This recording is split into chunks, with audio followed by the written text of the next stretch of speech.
Oke, balik lagi di catatan angka, tempat dimana belajar angka jadi gampang. Kali ini kita bakal bahas Appendix G kalau di buku, yaitu tentang subsidiary ledger.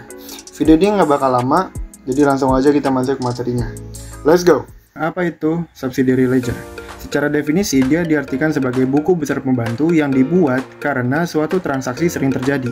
Kita kan udah punya general ledger sebenarnya. Kenapa kita butuh subsidiary ledger?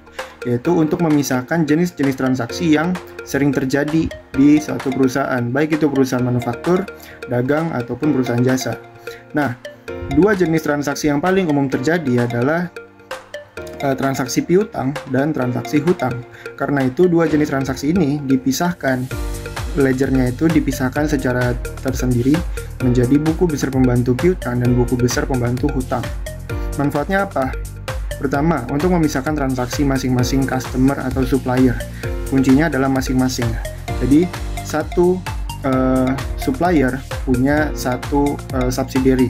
Satu customer juga punya satu subsidiary. Jadi, kalau kita punya 100 customer, kita punya 100 subsidiary. Begitu seterusnya. Yang kedua, untuk mengurangi detail-detail yang berlebihan pada suatu general ledger, untuk membuat general ledger jadi lebih ringkas gitu. Yang ketiga, mempermudah pendeteksian error dalam akun individual. Yang keempat, memungkinkan diisi oleh beberapa pihak. Oke, nah di sini ada formatnya. Kita langsung ke penulisan formatnya. Di paling atas kita punya nama akun yang nantinya akan diisi dengan nama subsidiary ledgernya, apakah itu piutang dagang atau utang dagang. Lalu di bawahnya yang berwarna merah ini ada nama supplier atau nama customernya. Nah, kalau kita sedang membuat subsidiary ledger untuk hutang, berarti kita berkaitan dengan supplier. Karena kita membeli dari supplier, bisa jadi kita bayarnya hutang. Tapi kalau customer, berarti itu piutang.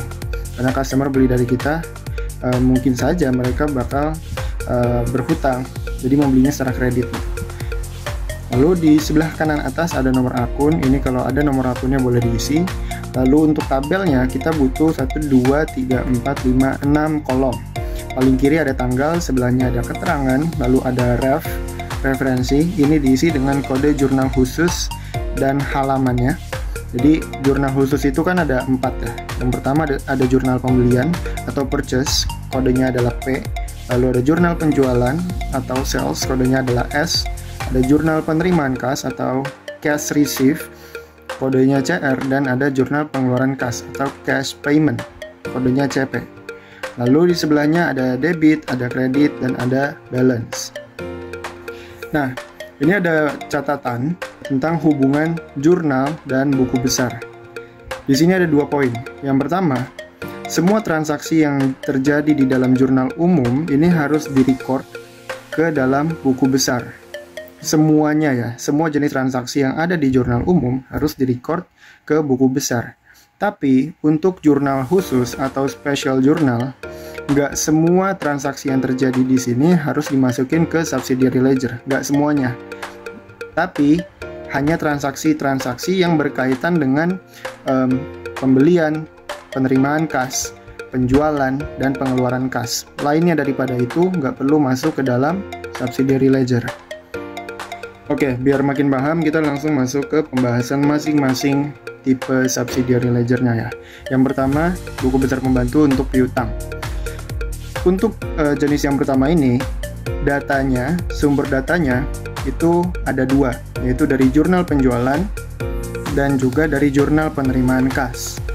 Nah, tadi kan gue udah bilang, untuk satu pelanggan, pokoknya setiap pelanggan punya subsidiary-nya masing-masing. Nah, kalau kita lagi bahas piutang itu kan berarti kita ngejual ke orang dan orangnya itu belum bayar. Atau dia belinya secara kredit, jadi uang kita masih ada di dia masih harus bayar ke kita. Berarti kegiatan itu terjadi saat kita menjual barang kan. Berarti kaitannya dengan customer beli ke kita tapi dia beli secara kredit, maka kita punya piutang. Artinya uang kita masih ada di dia gitu. Nah, untuk setiap satu pelanggan kita butuh satu subsidiary ledger. Kalau kita punya 100 pelanggan, kita butuh 100 subsidiary ledger untuk piutang.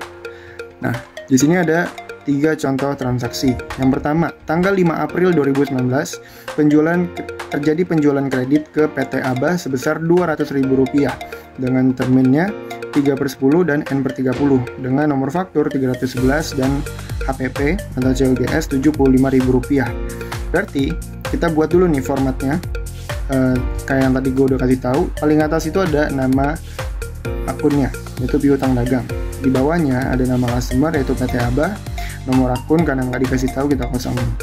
Tanggalnya yang pertama ada 5 April, dan di bagian referensi kita isi S1. S ini artinya dia berasal dari Special Journal Sales. Oke? Berasal dari Special Journal Sales, dan 1 ini artinya halaman 1. Nah, berarti nama akunnya kan Notes Payable. Kenapa Notes Payable? Karena dia ada terminnya. Nah, karena dia sifatnya aset bertambah, berarti posisinya di debit. Kita tulis di debit Rp200.000, balance-nya menjadi Rp200.000. Kemudian di tanggal 30 April di tahun yang sama ada pelunasan dari PT Abah atas penjualan tanggal 5 April.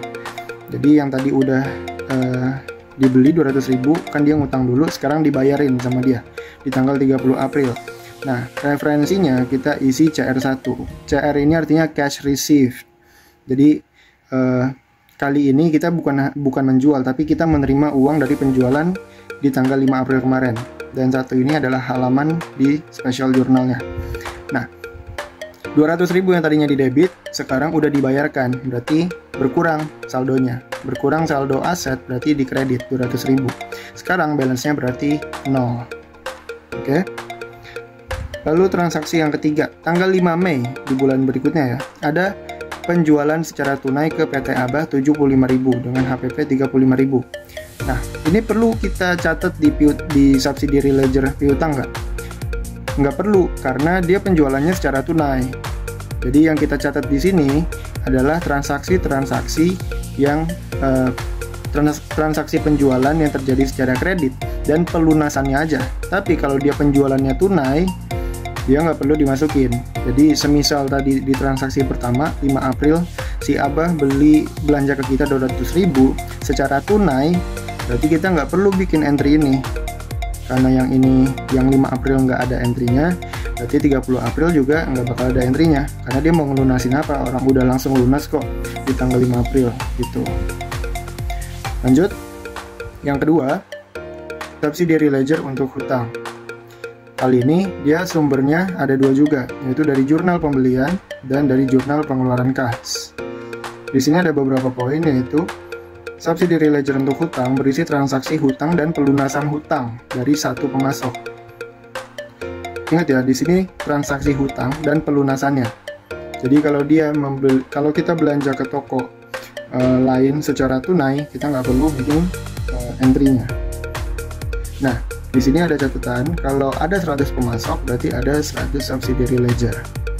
Lalu dia disusun berdasarkan alfabet. Jadi nama-nama pemasok itu kita susun secara alfabet. Di sini ada contoh transaksi juga.